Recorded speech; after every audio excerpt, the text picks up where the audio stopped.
เสียงลมมาตีงาใหม่ทั้งกำของไฟไปถึงเมืองเวียงจันทน์เสียงลมและเสียงฟ้าห้องลั่น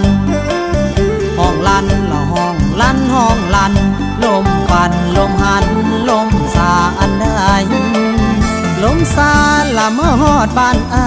ยคือจังลมสาคนมีหลายใจ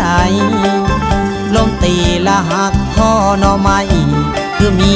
เหตุให้ได้มาบอกเตือน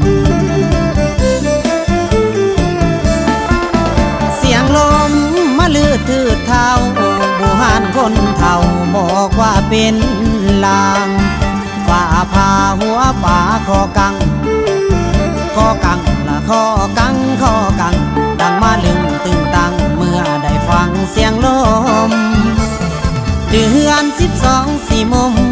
แม่นหนาวหัวลมย่างเข้าเดือนยีลมหนาวละดังมาวีวีลมหนาวละดังมาวีวีหรือน้องมีแฟนใหม่นอกใจอ้ายสายน้องเคยสัญญากับอ้ายว่าสิบ่ลืมไหลไปมีสู่ใหม่เดี๋ยวนี้น้องนั้นมาเปลี่ยนไปละเปลี่ยนไปด้วยเหตุอันใดน้องจึงมาเปลี่ยนผ่านวันเดือนนั้นมาพ้นผ่านแต่ว่าใจอ้ายนั้นบ่ได้มีลาวลานอ้ายนั้นล่ะก็คือทางผ่าน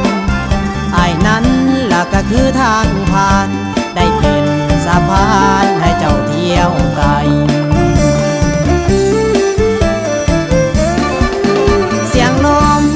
ตำก็